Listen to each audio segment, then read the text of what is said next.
Jazz. Tinakasan namin si Jazz. So, may bibilhin lang kami. Titingin kami guys ng aking suit. May pupuntahan kasi kami sa Wednesday. So, yung gusto kong isuot na dalawang beses ko palang nasusuot na suit. Ayaw ng biyanan ko na yun ang isuot ko. Hindi ko alam kung bakit. Pero gustong gusto ko yun guys. Mas, kasi comfortable ako dun eh. So, gusto ko kasi kung saan ako comfortable, yun ang gusto kong isuot. So, let's see kung anong kita namin ni Mr. na suit. So, dito kasi guys, wala yung exact fit talaga sa akin. Oh, you should tell, then you can tell that story that mom wanted you to wear western and you want suit. Yes. No? So sabi ni Mami G, okay lang naman daw na mag-jeans ako. Not okay, she asked me that, cause I asked mom that like is it traditional, like she should wear suit or what. Then mom said no, it's okay if jeans. Then I said suit. Then mom insisting that it should be like western. Actually guys, si Mami G, ayaw niya akong nagsusot ng Indian suit. Mas gusto niya yung mga Indian ay mga western dress, mga ganyan. Syempre sa din ko kasi, sa height ko din kasi, siguro for her, hindi bagay sa akin ang Indian suit. So, which is okay lang naman guys, kasi hindi talaga ako komportable sa totoo lang. Kaya hindi nyo ako nakikita, di ba, nagkukurta sa bahay. Take it so. Ay, nako. So, ayun na nga guys, no. Let's see kung anong makikita namin ditong dress. Kahit simple dress lang guys. So, dyan kami, sa Disha Collection. Yung shop na yan.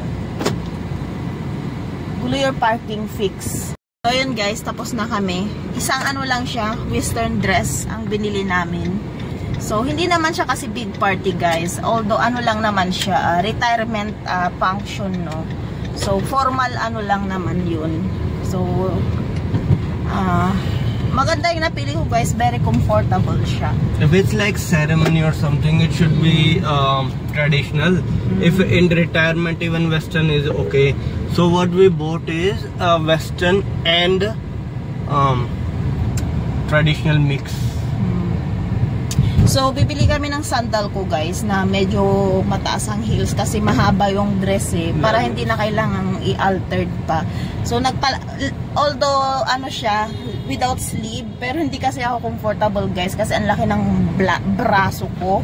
So, gusto ko yung may sleeve. So, pinalagyan namin half sleeve. Parang ganito siya. Yeah. No. So, bili kaming sandal guys. Yeah. Papa G used to come here. Yeah. It's here, not here. Jagdambe.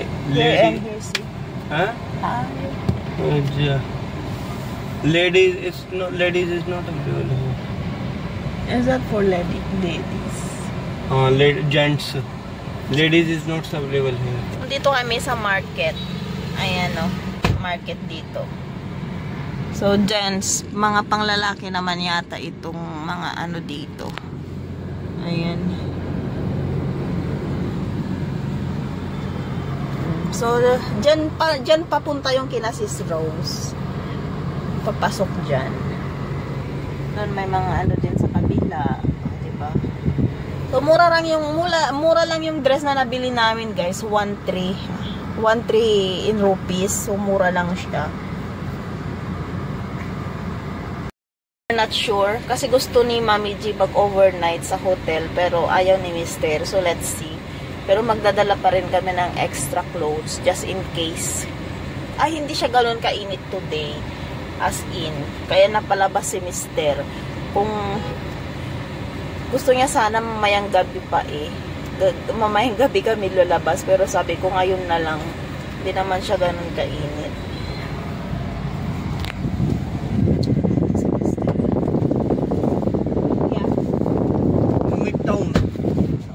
So, bago pa siya mag-drive ng sasakyan ng papa niya, inisprayhan ko pa yan, guys. Imagine, ganyan siya kaarte. Although, may OCD kasi ito, guys, eh. So, minsan yan ang madalas namin, pagtalunan talaga, promise. Kaya may baon kaming alcohol. Yung alcohol ko na, guys, isopropyl alcohol. Siya ang nakaubos na.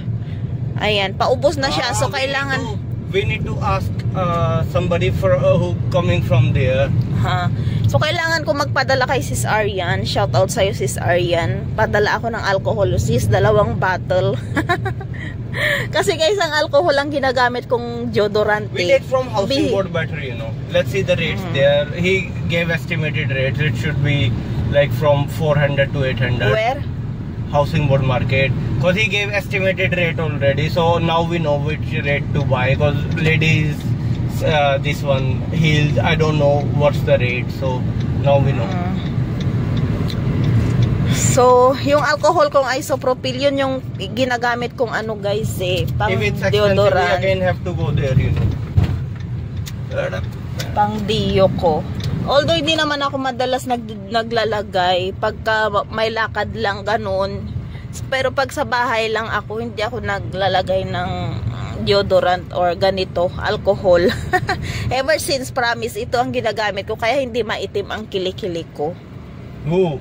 Me or you? Me. Kili. But your kilikili is maitim. If alcohol, I'm not. I don't need, I need, but I don't use deos. Ayaw niyang gumamit ng deodorant, guys. Only alcohol.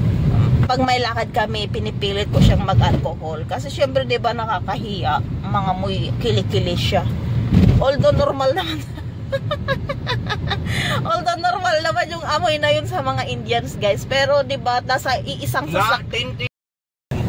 So, di ba, syempre, nasa iisang sasakyan kami, naka-AC kulong. Ay, naku, mahilong-hilo ka talaga, di ba, pag ganun. So, mag-away na kami kung ano, basta mapalagyan ko lang siya ng alcohol sa kilikili niya.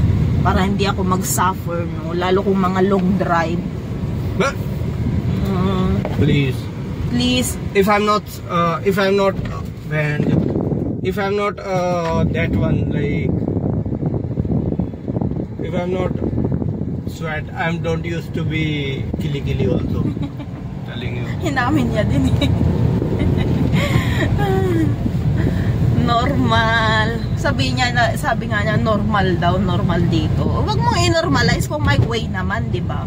Before you even saying you like my smell.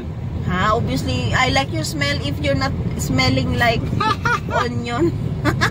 Onion, really? Diba? Like Sino namang magkakagusto sa smell like ewan, diba? Nakakahilo kaya yun. Lalo, your wife is Filipina. Oh, hello. Then? You should, once people know what's your wife is Filipina, you should be like, smell pabango. Thing is, people saying that once you're by Filipina, you are hygienic already. Then I'm super hygienic ever since. Like, even... Mas hygienic pa nga siya sa akin, guys, eh. Ito kami, guys. Singla shoes. Singla shoes. Ba't mo yan? Chalo, let's ask na. So that we know. Let me ask. Nakabangga kami ng motor. Sabi ko kasi sa kanya, dahan-dahan kasi masikip ang daanan, ang bilis-bilis niya. Tapos may nakapark sa magkabilang gilid, motor tsaka malaking sasakyan. So hindi niya napansin yata yung motor. Pero napansin ko, nag-ano ko sa kanya, nagganon ako. So dire-diretso pa rin siya. So yun, nabangga niya yung tambutso. So natumba yung motor. Pero wala namang tao, guys. So wala namang ding damage yung ano. Kasi hindi naman ganun lakas yung pagkakaano niya. So, wala namang siyang damage. So, no problem. So, pauwi na kami, guys. Mag-order na lang daw si Mr. sa, yung Blinkit. Let's see kung meron. We can't find all. Pero sabi ko, okay na itong white na slipper ko, eh. No, it should be black. Mahaba naman yun, eh. Mahaba naman yung Did you dress. take a pic of what we took that in? No, I did not. Then how will we...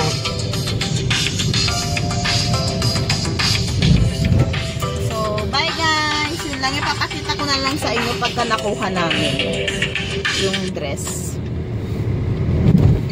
Hello. Ang gulo? Ha?